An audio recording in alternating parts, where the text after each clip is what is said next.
This is Real Conversations with Anita, a mental health podcast brought to you by MIASA Malaysia.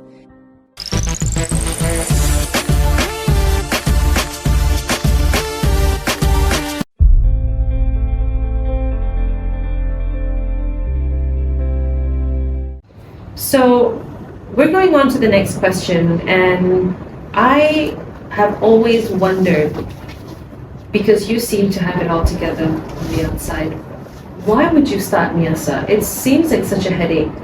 I don't know anybody who would want to put themselves in your place, because we know the mental load and the commitment that needs to come with having an NGO that literally advocates mental health. Right.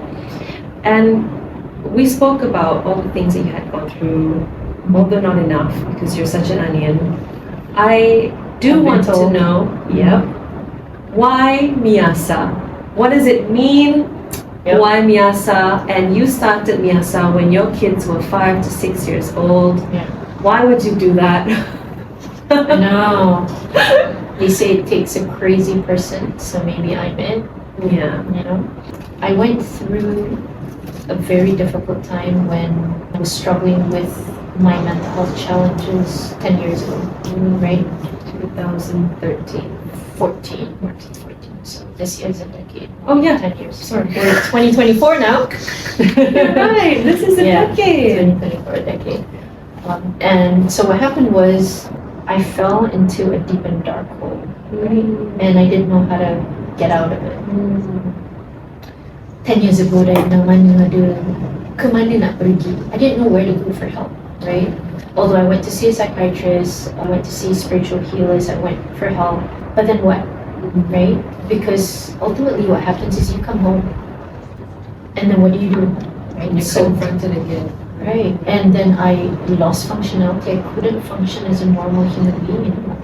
So I couldn't take care of the kids, couldn't take care of the house, my husband, I couldn't work. I started my own business during the time I had an Islamic academy, and I couldn't take care of it, and I had 100 plus students during the time, and I just dropped everything because I couldn't, right? I couldn't take care of myself well enough, what more to take care of other things, right? And so I did what I was so ashamed and afraid of doing for many, many years, which I called out my mom from the kampong and I told my mom I need help, right? And I don't know how to ask for help. That must have been. It was very difficult to ask for help. Yeah. And she was my lifeline. So she came, and she stayed for a couple of days because she thought I was going to be okay. And I thought I was going to be okay because I had a massive panic attack during the time. And then after a couple of days, I was okay, like your story. And then everything spiraled again. And then I lost it. So I couldn't function anymore. And so she came, she stayed with me for the next 5 to 6 months, right? And every single day, just not knowing what to do, don't know how to manage whatever I'm going through, really confused, didn't know how to articulate it. I felt so ashamed, afraid, you name it, right?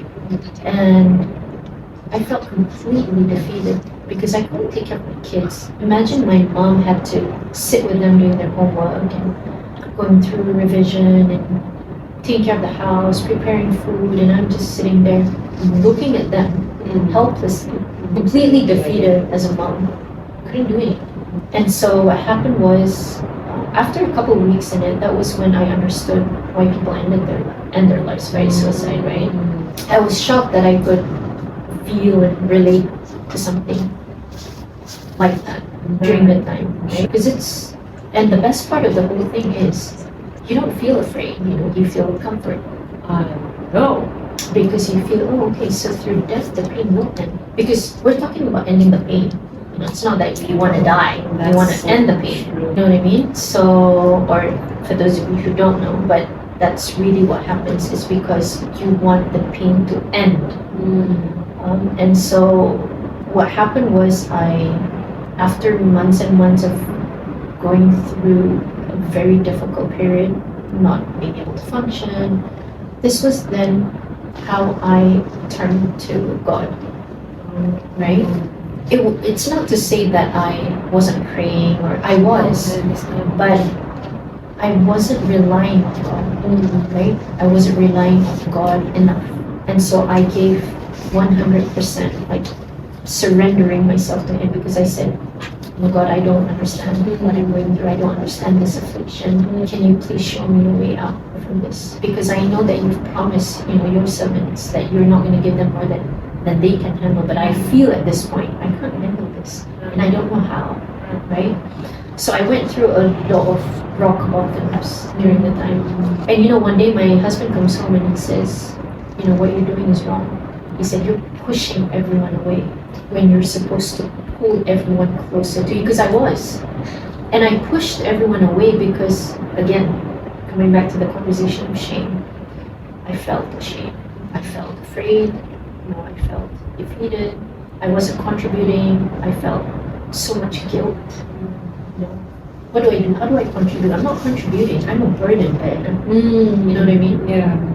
And when he said that to me, it was like a wake-up call, man. I felt like he slapped me. It was like a spiritual slap to you. It was. And so what happened was that night, I pulled my kids closer to me. I slept with them, which was after a long time. And the anger came in, like the anger kicked in. And that was how willpower came in. Okay. So that was the ammo that I needed, right? And through that anger, through that willpower, that was when I was able to cross over to recovery. Because during the time I thought I wasn't able to overcome it, right? Because I was caving to the symptoms. Okay. You know what I mean? Right. There are people that when these symptoms come in and you fight it, right? Right. I wasn't actually fighting it. I was more of allowing it to consume me. Yeah. You know what I mean? Yes. And so when the anger and that willpower kicked in, that was when I was able to stand up, confront it, face it, and do something about it. Tapi it took my husband to say that to me. And the only reason why he said it was because he knows me well. He knows that I needed something, right? Yeah. So that was that push. Okay. What were the things that you were actually going through? If you can just, if you don't want to share too much, it's fine. But what were the mental health challenges that were actually breaking you down that much? So, okay. I think it was the trauma, finally it caught up, right? Those relationship traumas. do you think they catch up on you? Is that what it is? I think it does. It catch up. It does, it must, because it's in you, right? And it's not resolved. And you're just holding on. It's like it's like a bag of rocks. And then finally that one rock comes in and bursts. So they macam like meletup, like a gunung berapi kind of thing. Right? So I think that was what happened. Right? So that trauma like caught up, right? And then everything else, like my kids were really young, and then I was fully breastfeeding both of them. I think also Tandem breastfeeding. hormones were Definitely played a role, huge role, Yeah. and it was messing up all of that, right? So hormones haywire. Yeah. And then I wasn't sleeping. Yes. I was overworked. Yeah. I was studying. I was doing my master's. You are a crazy person. I am a crazy person. And I was working, so I think it took a huge toll on me. And I didn't know how to say no. Yeah. Like, Anita, That can you takes do practice. this? Yes. Can you do this? Yes. Are you tired? No. Do you need help? No. People would tell me, I think you need help. And I found that really, I was completely offended. Yeah. I had a friend, my uni friend, she said, one day she came up to me and I was telling her, I said, no, I'm so tired, I don't have a maid, I have to clean the house, And then she was like, I think you need help. I said, what do you mean? And then she said, yeah, it could be a cleaner, it could be a maid, She was telling me these things.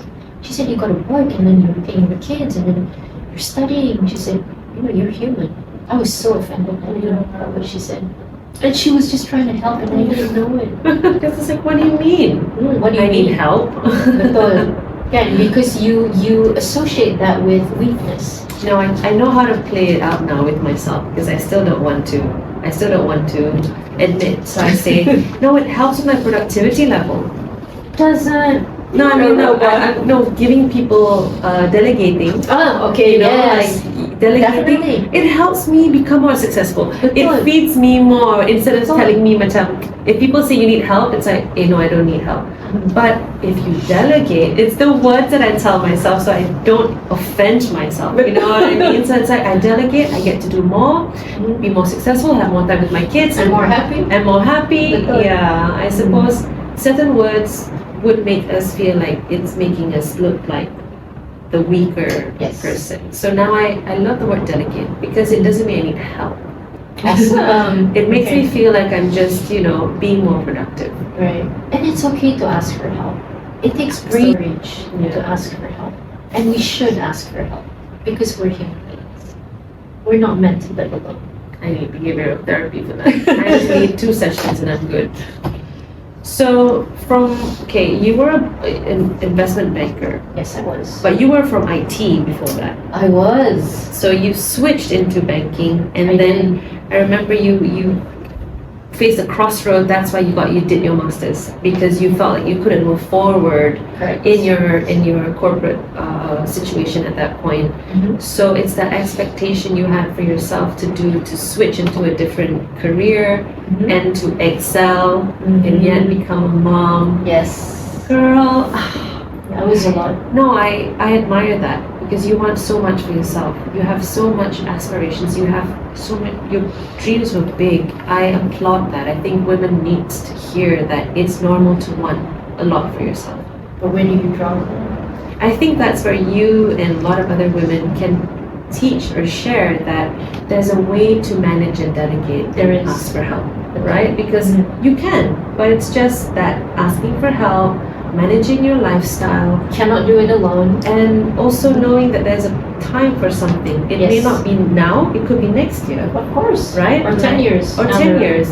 But managing that expectation is so important, isn't it? It is. Because we all want to do it now because we feel like we're not going to be here tomorrow. That's true But though. losing it all is just not worth it, isn't No, it? not at all. Health is wealth. I'm going through that because I'm going through the crossroad where I don't like my job anymore and I want to do something else. So You I'm continuing my studies, but I'm doing this, but I'm doing that, but I have a few businesses, and I'm there, but now I'm just more aware that I can manage that. But say 5 years before, I think I would be at that place where my It's so husband needs to important. spiritually slap me.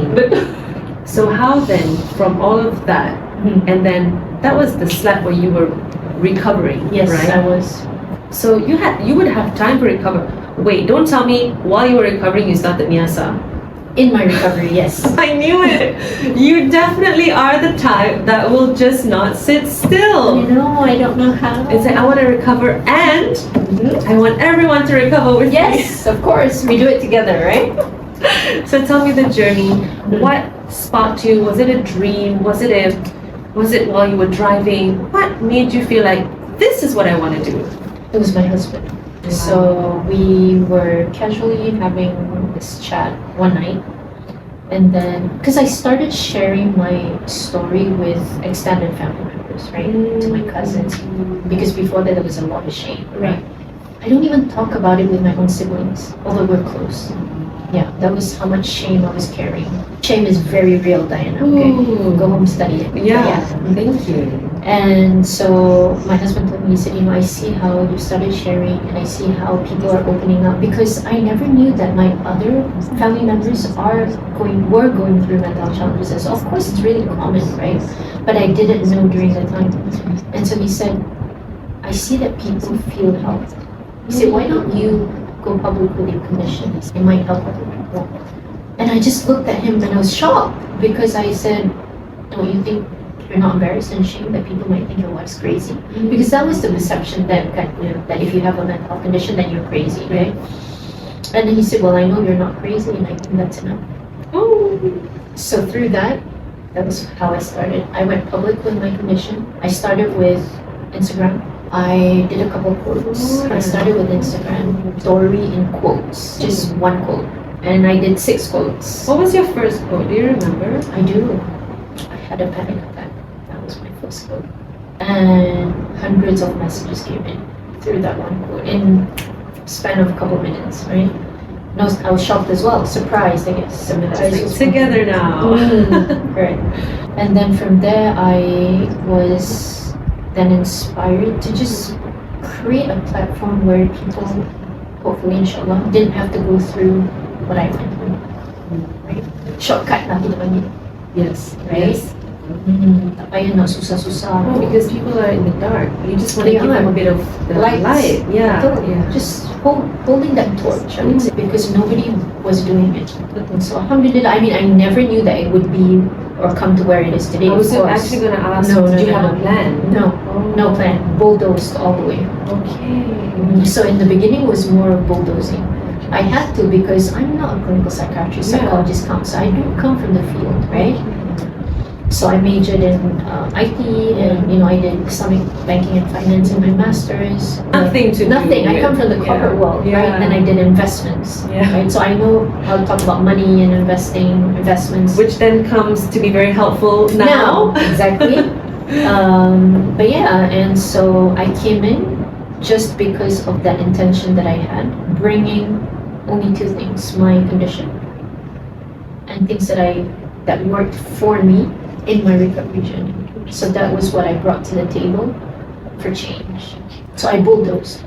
Until when did you realize I can't bulldoze anymore? There must be some kind of structure, some kind of element that I could bring from all my other talents and bring it forward. Very fast. I think in that year itself. So we started in end of 2016.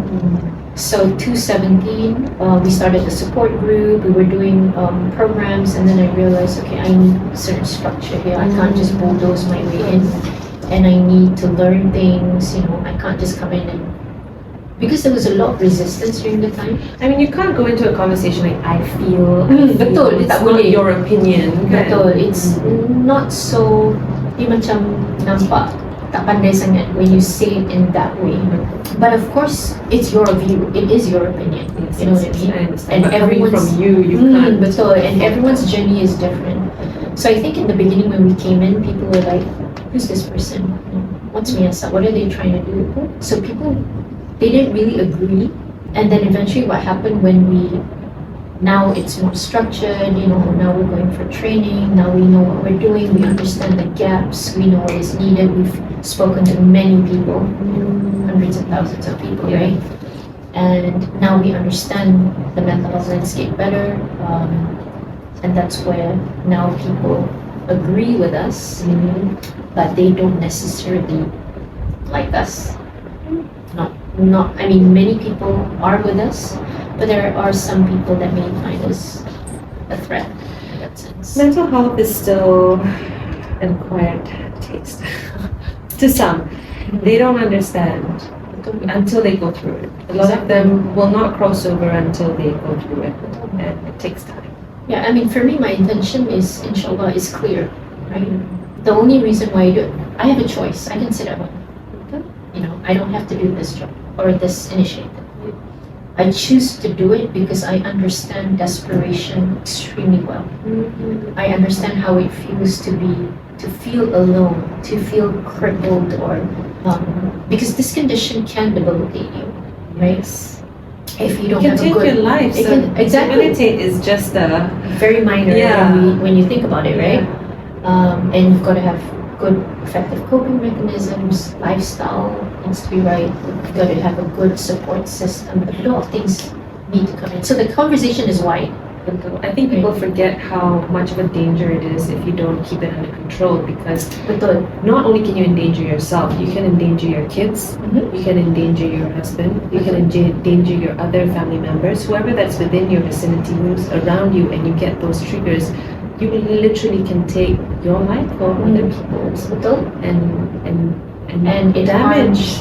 it harms relationships. Yes, it does. It robs you from your life, Yeah. opportunities. A lot of different things can happen. So it's very important the early interventions. Yes. And that's what we talk about: prevention, early intervention, and sustained recovery, right? And also having a lot of support within communities so that people, when you're in crisis or you need help, you can just walk into a place. Yeah. Right? Yes. Not a place like a hospital. It's more like an ER, right? But it's a safe space. There's an emergency door that you can go through. I am not okay. It's Right. okay. Yeah. Which we didn't have before. But You're right. You're right. So now there's more help within the community, although I have to say, you've got to learn and you've got to understand mental health help. It's not so easy to navigate because a lot of people say, where do I go first? What do I do? So this is something that you still need to learn. And that's why in MIASA, what we try to educate people, it must be a holistic approach. The clinical part is a very small part of it. Yeah. The bigger part is everything else. We're human beings. We live within communities, families. There are things that we can do that's therapeutic for us, that helps us. It could be reading a book. It could be gardening, right? It could be doing this one. It could be anything, really. I love how when you talk about MIASA, you don't stop talking. But when you talk about yourself, you are so careful with your words. I am. And you crouch and you hide. And it's that body language that I have not seen before. I know, I preach so much about vulnerability and... No, I think it's, you are doing what you can. What's comfortable for you, and that's most important, isn't it? This is Real Conversations with Anita, a mental health podcast, brought to you by MIASA Malaysia.